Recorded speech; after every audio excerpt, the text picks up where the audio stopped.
Welcome to the Preservation Lab. I'm Holly Prohaska, co-manager of the lab. The Preservation Lab is a collaboration between the University of Cincinnati Libraries and the Cincinnati and Hamilton County Public Library. The lab is jointly staffed, managed, and funded by both institutions. We are located on the Uptown West UC campus in Langsam Library. When our collaboration began in 2011, we were the first joint academic and public library preservation lab in the country. We are a book and paper hybrid lab, which means we take care of both general circulating materials as well as special collections. We are a team of 7 full-time staff, as well as part-time student staff and volunteers. Now, please enjoy meeting the staff and touring the facility. Today, I'm going to give you a tour of one of our shared workspaces.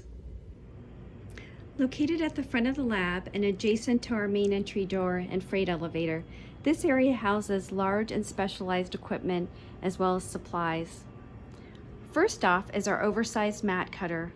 With this cutter, we make mats used to exhibit and protect single sheet items such as maps or broadsides. Mats both enhance the aesthetics of displayed objects and also provide protection. With this large mat cutter, we can create a wide variety of sizes and types. Next, our Mentor ultrasonic welder, one of the crown jewels of the lab. Designed and manufactured by the conservator Bill Mentor, this machine welds sheets of clear polyester film together to create custom protective sleeves. These clear sleeves protect the surface of the object, but allows access to most of the item's physical attributes and information. This type of housing is perfect for fragile, oversized items, such as posters. What makes this type of welder special is that it uses sound waves to weld the sheets together rather than heat. Next, a piece of equipment that is probably familiar to many of you, an oversized board shear. This large shear can cut thick binder's board and large sheets of paper. It is constructed of cast iron and has a large counterweight at the end of the blade that makes cutting even the thickest board almost effortless. We are fortunate to have 2 board shears in the department. This particular one is primarily used by our students and volunteers. So you can get a sense of the scale of this board shear. Let me lift the blade.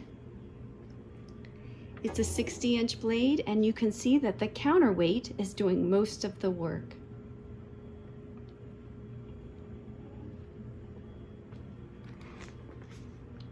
Conveniently located next to the board shear are a group of map cases that store large sheets of paper and board that can be trimmed using the board shear. In these particular cases, we have papers used to line spines and create custom pockets. Additionally, we have Bristol board, which is used to make folders and tux boxes. I've placed a tux box over here for you to see. And I'll open up one of the drawers. This is the Bristol board, and you can see we have plenty of scraps that we keep and can use and reuse for different projects. On top of the cases, we also have some variations on equipment you've already seen. Here is a small paper cutter. And here is an additional polyester film welder, but this one uses heat. Where the Mentor uses sound waves, this one uses heat.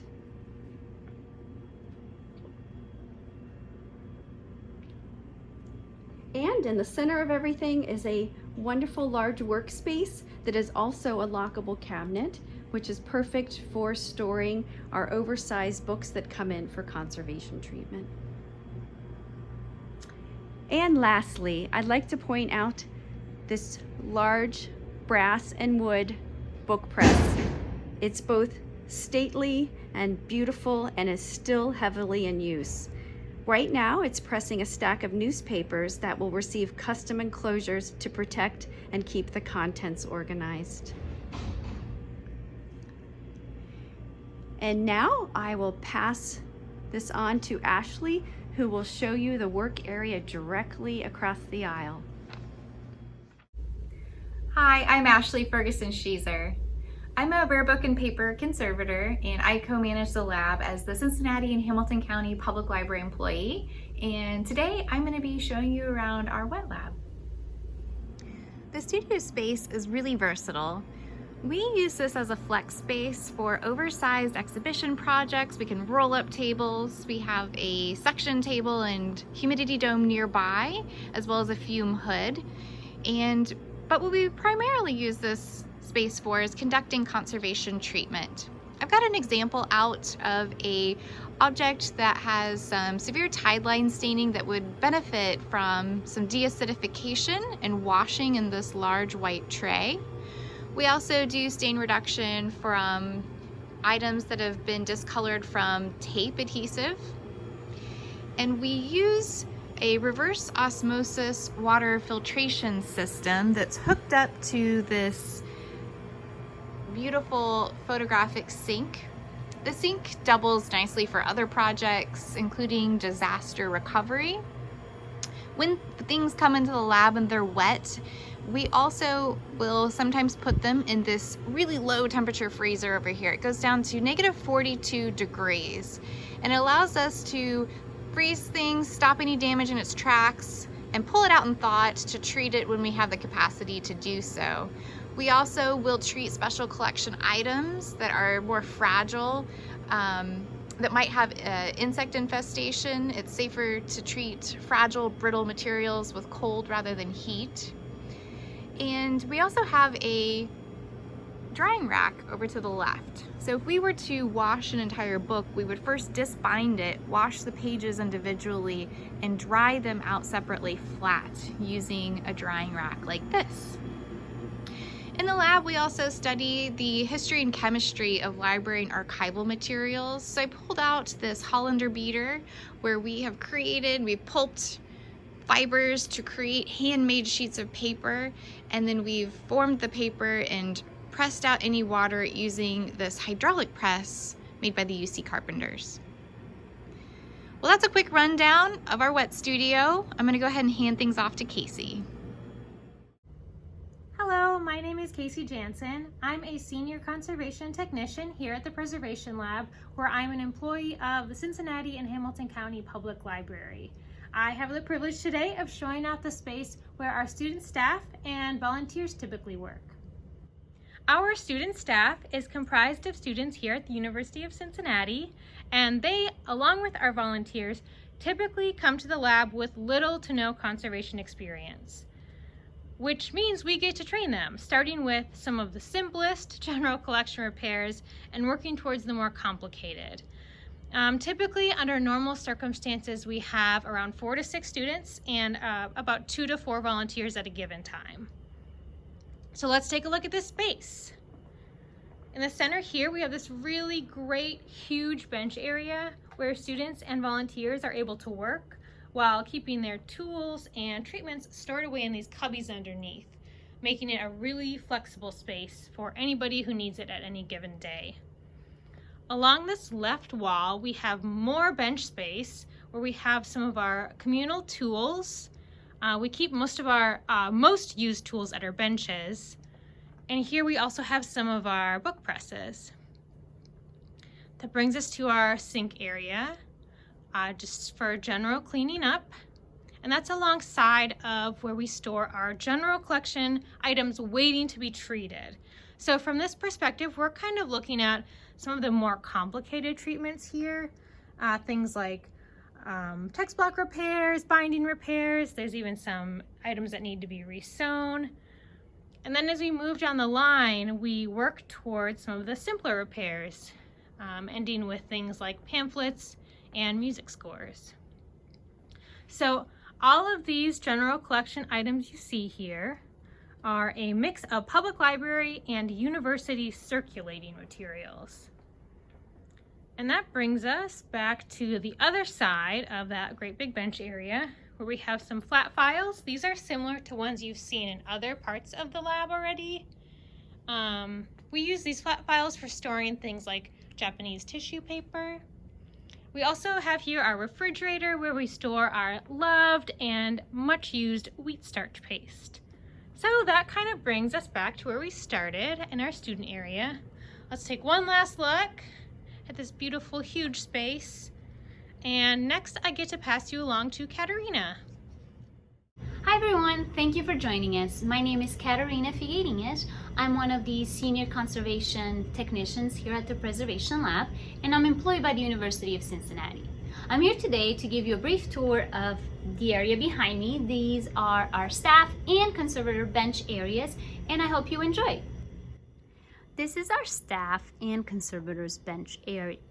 Each staff member has its own workstation where they keep their materials and tools they need to conduct treatment. So let's start here. We have Casey's bench. She's actually working on surface cleaning these music scores for the Cincinnati and Hamilton County Public Library. You can see she has her favorite tools in a cup. And we have a book press there, and also some book models that she uses as guides for treatment. Here we have one of our special collections cabinet. We have them all over the lab, and they house all of our special collections books. Some of them are waiting on treatment, and some of them the treatment has already started. Behind Casey, we have the conservator's bench, Ashley. She has a few examples of treatments that she has worked on, projects that she has worked on, and also, for example, this one here, which is still waiting for treatment. As we move along, we have a really cool tool on Ashley's bench, a built-in suction platter, which is great because it allows us to reduce staining locally. Also, we have a microscope, which we use for a lot of different things. I personally use it to identify pests when I have to. And here we have a light table that we use during treatment, and also can be used for identifying these watermarks on paper, such as this one. Moving down the line, we have my bench here, and across from me is Jessica's. I have put out two books. These are two different Bibles with similar structures, and as you can see, one of them still needs treatment, while the other one, the treatment is complete. Jessica and I have a collection of book models that we have created over the years, and these are used as guides for treatment. Over here, we have our special collections cabinet for the technicians, where we have all the projects we're working on. Each technician has its own shelf, and here's where we keep all the projects we're currently working. Moving down, we have here a table with some printed surrogates that we needed for a book that had some missing pages. And we also have a sink where we wash all of our tools after a day of work. And down the line, here we have Chris and Hyacinth's bench. So Chris's bench is here, and he works on a lot of large projects, like a lot of housing projects. And as you can see, he has a lot of boxes that he is creating for some heavy books. And finally here we have Hyacinth's bench, and she also works on housing projects. We have here a pan binder and also a tuxedo box. To give you a grand view, here's the entire staff area with all of our workspace, and I am going to pass it on to Hyacinth. Hello, I'm Hyacinth Tucker. I'm with the University of Cincinnati Libraries, and I'm a conservation tech and bindery processor for the lab. And I will be giving you a tour of the Epson printer and our research collection. So let's get started. We'll start here with the Epson SureColor P7000. It's our big surrogate printer.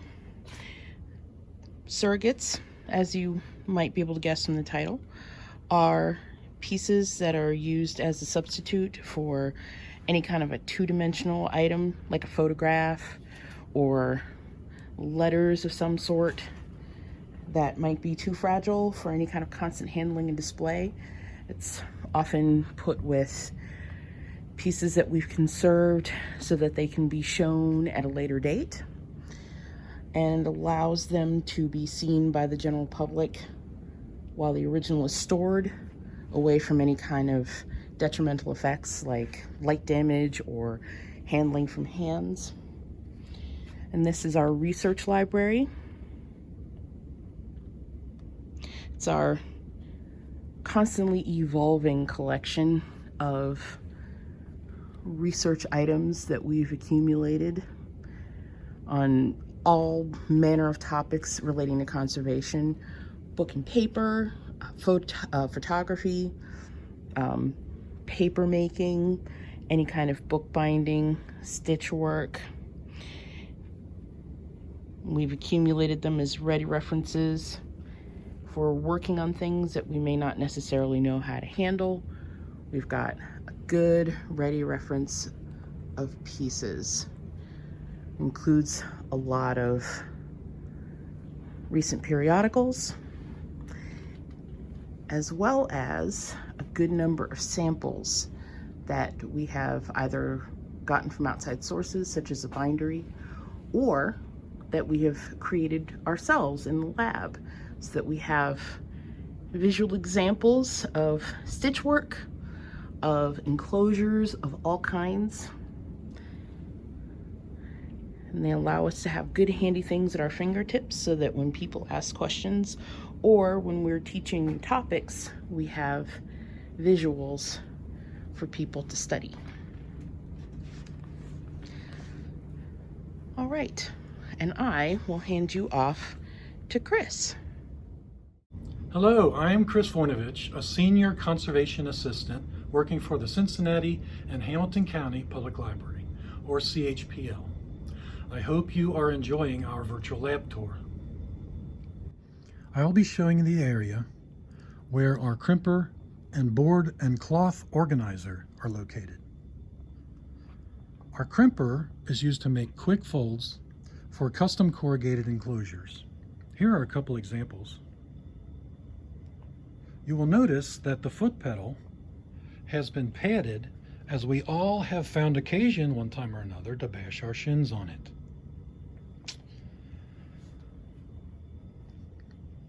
Our board and cloth organizer is 1 unit and is quite heavy. There is book cloth for spine repair, new cases, and custom clamshells. Also binders board and corrugated board used for custom clamshells.